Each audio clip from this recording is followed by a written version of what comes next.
you know this, suit up. But now, anyways, okay, I believe we're live. Yeah, we're live. Heyo! So, how are things going, Luke? Doing good, man. Yeah, I was you're saying you got your rep to protect, and you Got gotta my rep to gotta throw protect. on your jacket.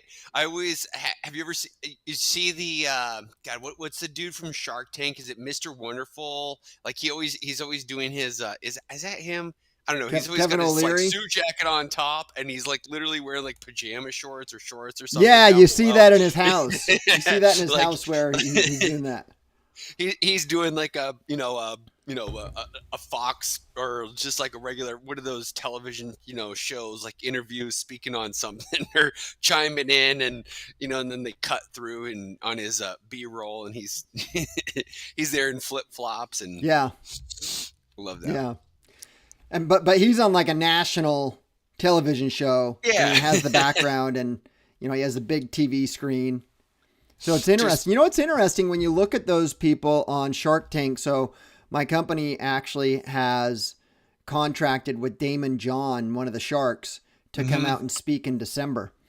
And it's interesting when you start looking at the activities that they do as billionaires. And yet everyone knows, they're not doing it to waste their time. They're doing it because there's value in them Right. doing that to build that reputation and to stay known, to stay Mhm. popular. And it's really interesting to see that a lot of people are not doing it, even though if all you did was model the behaviors of successful people, you'll get a certain type of result out of it, Yeah. you know? Yeah, that it's I mean there's I had a buddy. He threw an event, and they brought Damon John, or he had Damon John as like one of the speakers, and I want to say he paid him like 75 grand, which obviously like to a billionaire, or somebody that's has the capacity to make that, but it's like the how many more deals open up just from that one speaking gig or whatever it is, the exposure, the attention, the awareness. Yeah, I think that I don't know what was paid, but I think that's around the dollar figure on it. Yeah. And I don't know anything more about it. He's just going to come up Right. and talk. I don't know what the learning objectives are. I don't know what it talks about. We can't record it. We can't replay it. So Really? yeah, yeah. I guess there is I don't know. I don't want to say too much about it because I don't know how much I can say. So, I better just, so and that's enough on this let's topic. just change the subject on this. So I was interviewing or having a conversation. I put together monthly interviews with these top real estate agents, and two of these top agents both practice, traditional prospecting. Hmm. And it's really interesting as I listen to them on what they're doing for the end of the year and what they're going to be doing going into next year. Yep. And I've been sitting through a lot of, not sitting, but participating. I'm invited often to these business planning sessions at various different companies, either virtually or in person. And what's interesting, I find, is number one, it's not really business planning. It's like goal setting, because Hmm. most of the business planning session is talking about, okay, what are your expenses? Where are you at? Where are you at as Right. far as your production, as far as your expenses, as far as your income, and identifying where you're at. So that's good. But number two is they talk about, okay, well, where do you want to go? What do you want to have? What kind of car do you want? How many units do you want to sell? So you know where you're at and you know what you want to do with that. And some of these business plannings are also reverse engineering it out, but they're reverse engineering it out on very antiquated, might Imagine not be the data. right word, because they're just reverse engineering their numbers out into note to contacts. Okay. And you and I both know that cold contacts is higher than warm contacts, and so on and so forth. But here's my point of it. What none of them have done, none of them have taken that next step and identified, okay, so you did, I don't know, just throwing this out, 40 transactions this year. You want to do 50 transactions next year. What are you going to do different to get those extra 10 transactions? Yeah. You know, because that's nearly one a month. If you actually start you look at a calendar year and you take in, you're going to go on vacation, you're going to take some time off for the holidays and stuff, you're probably about into a 11 a month, 10 and a half month working year. But what are you going to do different? Because if all you're going to do is say, hey, I'm going to go from 40 to 50, and all you're going to do is the same activities that you did last year. These guys were talking about 2 hours of prospecting each day, or actually they said 25 contacts per day. Well, the truth of the matter is if last year 25 contacts a day equals X amount of production, right, and you're looking to increase that by a factor of, let's just say 10, 15, 20%. I use the reference of 40 transactions to 50. Yeah. And you're going to increase that. Well, just from a mathematical perspective, you can't do 25 contacts a day because 25 contacts equals your current production. You need to do more contacts, or you need to do different activities, or you need to become more efficient if you're going to equal that. No one's talking about that. No one's not the ones that I've been part of anyways. And I've been part of probably a dozen or so. Really? Well, that's extremely interesting I mean, there's a lot of smart people out there, and you figure if they're sitting in on some of that stuff, I mean, that's going to be a very clear, like, in your face, hey, if you want this, you can't just expect to do the same thing you did last year and expect different results. You have either increasing your inputs, more contacts, or increasing your skill, higher conversion, right? Like you said, like your efficiency. So it's surprising that you picked up on that. And that was, seemed to be. Well, I'm doing my business planning. Yeah. And as you know, it's always an ongoing thing. But I've always broken things down. My fitness, my exercising, what I wanted to do. I identified the goal. I reverse engineered it out. I came up with 3 objectives that are going to help me hit my top goal. And then once I hit those objectives, how am I going to accomplish that? Yeah. So I'm very, now I have to, the same thing happens with all curriculum. So just because I'm attending these various different places, my team, because we get content to deliver, we're the same way. Like we don't go any more deeper. We're just like, okay, this is what you need to do. You want to do X amount of transactions, then you need to make this many contacts, which depending on your source of business, you need to make this many dials, which is interesting because now cold prospecting is a swear word because of litigation.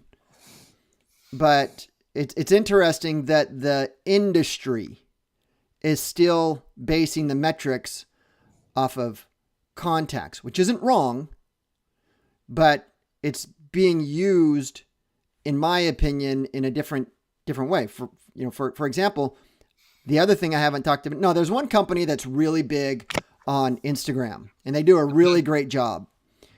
No one's really talking about search. Nobody's really talking about traditional mail. Nobody's talking about direct response marketing.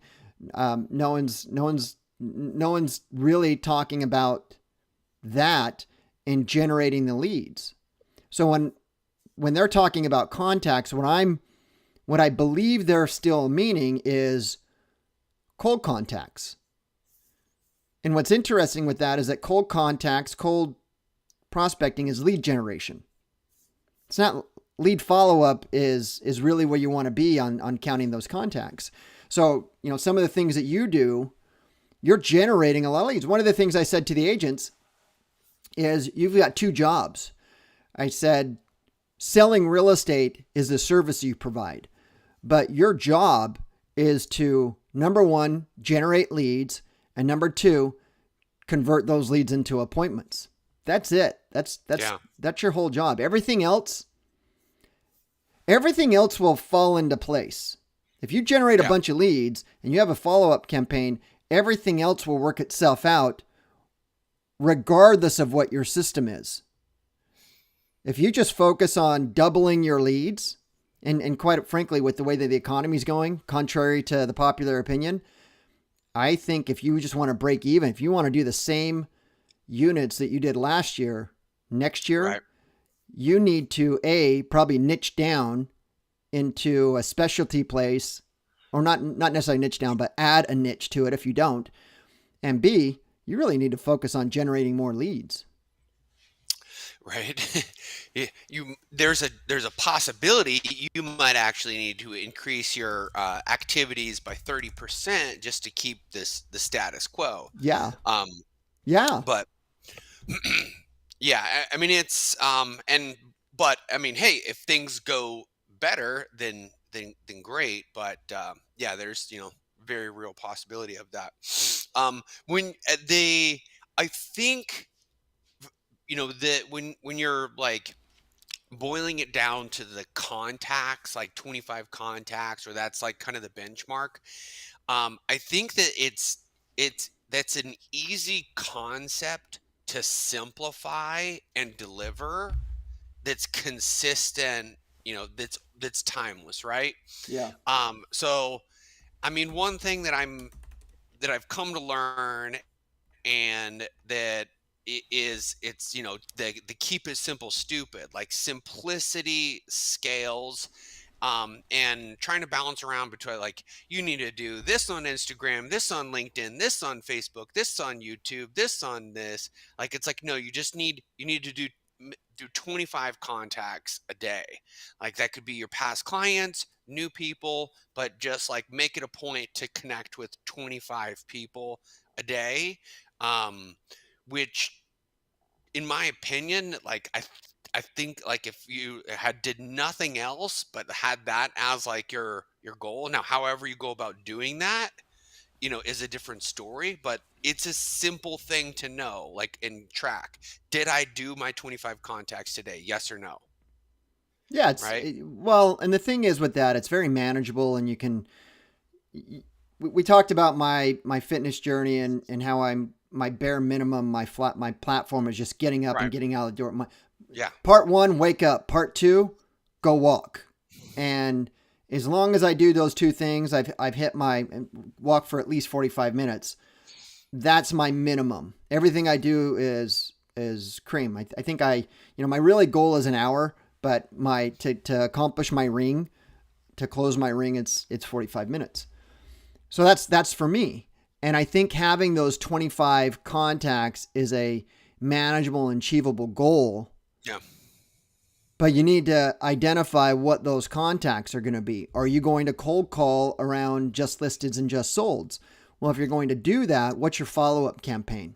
Because if all you're going to do is say, hi, this is Brett with XYZ Real Estate. Hey, I wanted to reach out to you because I just listed a home, or we just sold a home down the street from you, wondering, when do you plan on selling? If that's all you're going to do, and not try to capture that person to increase your database. So here's the thing. I said 2 jobs. It's finding now business and converting that business. But I guess in addition to that, it would be teeing things up for future business, growing your database. So if you're talking to someone and you've identified that they're not looking to buy or sell in the next 30, 60, or 90, then you need to get them in your database. You need to add them or provide them or offer them something of value that will cause them to give you their contact information, i.e., you already have, if you're talking to them, you already have their phone number. Right. Or you're face to face with them. You probably already have their name. Now you get that data point for an email, but you need to start nurturing on them. Yep. Every time I start talking, I'm like, does anyone know when the best time to plant a tree is? And people will say, a year ago, last week, or something like that. I'm like, Yeah. The best time to plant a tree was 50 years ago or today. Right. And that's what you do. You help people generate a bunch of leads. Yeah. And it doesn't have to cost a whole lot of money. Here's the thing. It's going to either cost you in time or money. That's it. That's it. what you've done is you have ways that teaches people how to use very little time. I remember when you went away from posting ads on Craigslist and put it on Facebook Marketplace, because that's, Craigslist. Mm-hmm. I don't even know if anyone even uses Facebook or Craigslist. I don't. Do they? It's still a thing. Yeah. Yeah. It's actually, I saw something that Craigslist had one of the highest revenues per employee. So they're still in business and they're still making money. Um, Well, look, People they've are only using ever had probably 2 employees. lean team for Yeah. sure, but like, hey man, that's my kind of business. Like, Yeah. Yeah, that's you're like, true. wait, it's $3 million of revenue per employee. I'm sold. Yeah. No, I agree with you, but it doesn't have to cost a lot of money. Yeah. But I think the challenge is that in all sales industries, I'm not just going to pick on mortgage and real estate. That's easy for us because that's kind of the space that we're in. But the training curriculum to get people out is always just dial for dollars. It's still dial for dollars, regardless of what is happening, regardless of what's happening with consumer behavior, regardless of the litigation that's happening and people are getting sued. There are people out there who are waiting for people to call them when they're on the do not call list. Right. So they can, pretty much, I was going to say blackmail them, but, That's fair. they're going to sue them Yeah. to get, to settle. It's yeah, for sure. And it's my one of the things that I think of often when when I see the like traditional way of like bringing people into the industry. I mean, and it's one of those things where it's like I feel like that's a direct result of the significant like the high level of attrition that you see. um but it as a business owner or somebody bringing somewhere, like giving people the roadmap that doesn't cost you any money, any of your time, any of your energy. You're using all of their time, effort, energy, resources, sphere of influence, and saying, hey, here's how you do it. You go talk to everybody, you call everybody, you reach out. But it's just they're not there's very little cash invested in the people's success directly. Yeah. So it's like that sink or swim thing. So it's like, hey, here's how you do it, here's how I did it. Go do that, and either you figure it out or you don't. And so it's it, it's one of those things where it's like, hey, it's the business model, right? It's not hard to get into the business, but it's not easy to succeed either. Our sales is not hard. It really isn't. I've been really kind of thinking about my rucking thoughts when I'm Mm-hmm. early in the morning. I try to just throw on a podcast or something to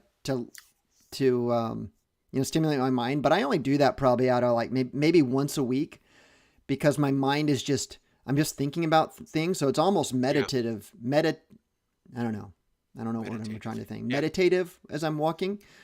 But as I'm kind of walking through it, look, it's not hard. It's not. To create a video, to do what we're doing, it's not hard.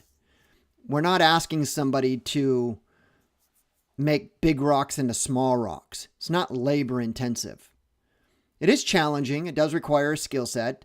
You really can't be boring. If you're boring, you're boring. If you're not comfortable speaking, you're not comfortable speaking, but you can change that around. You can actually change that. If you're not good at sales, you can get better at sales by practicing. But I'm finding that people just don't want to do that. And it's very intriguing. It's very intriguing to me, because I think that if all you did was, taking my neighborhood as an example, if all you wanted to do was just work a 5-mile radius, I did some research on it too. So I looked at the zip code that I'm in, and it has 23,000 units. And the top listing agent did like 23, which is not even a 1% market share of it. But the number of units sold, the turnover rate. Or 2,300? How about I just open it up while we're talking? Yeah, how about? And I can just make sure that I'm not talking out of my side of my mouth. Something that I've been thinking about that you're talking about, how you're saying like sales, sales is not hard. It's come to my attention that the vast majority of the people in mortgage and real estate are not good at sales. And for the most part, I don't feel like they understand that their job is a sales role. I think you're right. And that's been, okay. So here are the numbers. So in my zip code, there are about 25,000 single family homes and condos. Okay. The median sales price is 1.7 million. 1.7 now? 1.712. Jeesh. In the last 12 months, there were 599 units that have sold. Whether it be those are going to be mostly single family homes, because there's not a whole lot of condos in my zip code. You'd have to go to downtown LA to get a 1.7 million dollar condo here. Anyways, units sold 599, annual turnover 2.7%. Now, as part of that zip code, you can go more granular, and in my neighborhood, in my subdivision, Great Park, there are about 5,500 condos and houses. So that's about 1/4 ish of the zip code. And I actually think that I'm in the zip code that I share with, but I think the other half of it, I think it goes into another zip code. Anyways, it doesn't matter, because the median sales price is 1.76. So it goes up a little bit. But 285 homes sold in the last 12 months. Oh, wow. So you go from not even 1%, about a 2% turnover. What did I say? I said 2.7% turnover each year, to a 5.2%. So you've reduced the number of units down to 5,500 and increased the number of sales. So in the zip code, the top listing agent did 23 listings and sales in the zip code.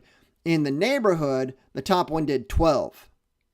And they're not the same person. The top one in the neighborhood is actually the second one. That they only did 13 sales in the zip code, but 12 of them in there. So the market share, my whole point being is that if I were to get back in sales, and people ask me why I don't get back in sales, because I don't like selling houses. If you have the top listing agent out of 285 sales at a median sales price, I'm not even talking about the average, talking about the median sales price of almost 1.8, and the top listing agent only did 12. Why are you going to not put time and effort into just blanketing that area to make sure that you're a household name? Well, I'm sure that's kind of what that, the guy that did 12 units is doing, right? I've never heard of him. Never? No. And this guy just took the mantle. He's now the number one. When I was operating a company in the area, I don't even know who this guy is. That's interesting. Well, he's moving product. He is moving product. I thought for a second that it was going to be new construction, because I still have new construction going on here, and And I had to look up to see who they were to take them out because I don't count new construction. I pull those people out. Guy's not new construction. He has a niche. He's following it. I do believe that, if I remember correctly, he might be, we have a large Chinese immigration demographic in Irvine, California. So I think he might be catering to that demographic, but the feeder. I mean, I'll just do the math. At 1765 times 12. 1765, 123 times 12. That's 21 million in production. And I'm going to do times 2.2%. That's probably on the low end, but let's be conservative. Yeah. That's 466,000 in potential commission income. And it's within it's not even 5 miles. Like I walked the perimeter of actually it's probably 5 miles. If I walk the whole perimeter of everything, it's going to be 5 or 6 miles. And if I lived in the middle, I wouldn't even have to drive anywhere. I have an appointment, I would just start walking. Get my steps in. Dropping your flyers off. But for someone in your space that you're focusing on, what you would do is from an internet standpoint, you would just be laser focused on that demographic. You'd be laser focused on this and have an offer to generate leads.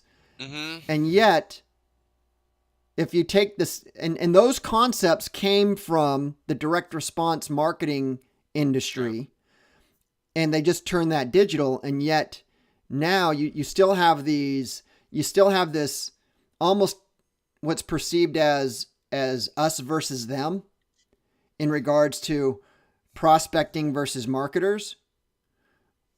When I think that the top agents are the ones who are merging the two. They're taking the best of both and are just really doing a great job at it. So, yep. I guess what do we learn from I guess today's call is do more.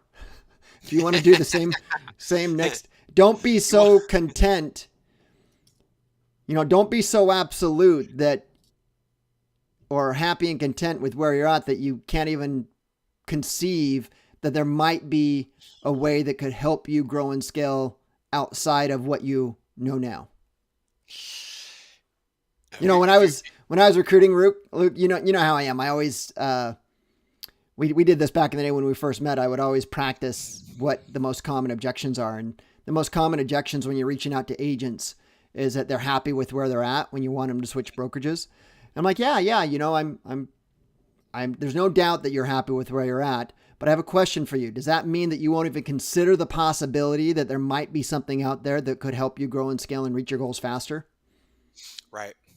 And I think that's where it's at when it comes to anything, is that you're so content with doing what it is, and everyone's they're just, adopting the popular narrative that they won't even, it doesn't even occur to them that there might be another way. And we're not saying to stop doing what you're doing. You never want to stop what's working, but maybe you should add on to it. It reminds me of like a circle prospecting script. I got some buyers that are looking for properties in the neighborhood. Would you have any interest in selling your property at all if the price was right? Oh, you wouldn't? Oh, so what you're saying is this is your forever home? Yeah. Well, it's not my forever home. Oh, okay. See, and the great thing with that Bingo. On circle prospecting is, you want to find now business, but in your example there, that should be going in somebody in their database, and you 100%. Should start dripping on them. Now that person, it's not your forever home. Okay. I got it. There's this gap between now business and future business, and it has to catch up, and it really comes up with the size of your database. Everything that you put in your database will become now business over time. So when you're prospecting, when somebody's prospecting, my definition of prospecting is going out and finding business. It doesn't matter if you're calling them on the phone or if you're sending them an email or whatever. But if you're fine-tuned on having conversations with people who are looking to do something next 30, 60, 90 days, and you're nurturing your database, all you're doing is just adding inventory to your potential future sales. Yep. Because I'll tell you what, the hardest thing about sales is finding now business from cold contacts. If you can nurture people, the people who are looking, who might sell in 2 years, and you can nurture them and allow them to get to know you, like you, and trust you, in 2 years, that turns into now business. Right. And people don't understand that. They don't understand that. They just want to. It's a really hard, like, it baffles me, like the lack of, patience in that. And I mean, we all love now business, right? Yeah. Like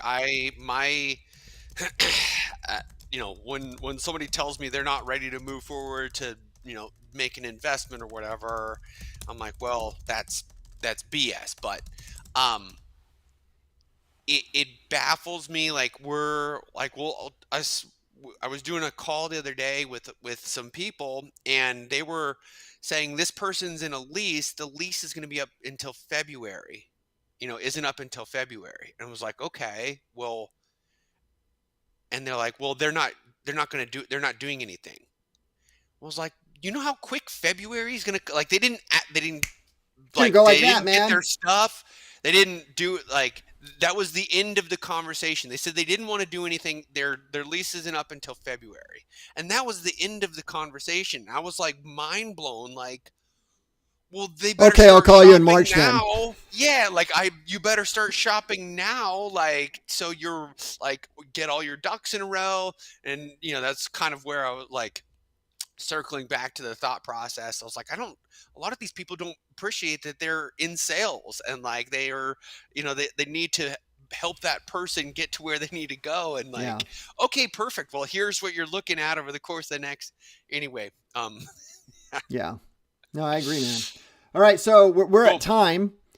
Good conversation today. As always. Are we going to be doing this next week for probably not Thanksgiving? Probably not. Yeah. Probably Okay. take a week off for a holiday, and All right. circle We'll catch back up week the after. following week then, my friend. Rock and roll, my man. Talk to you later. Bye. Let's get it.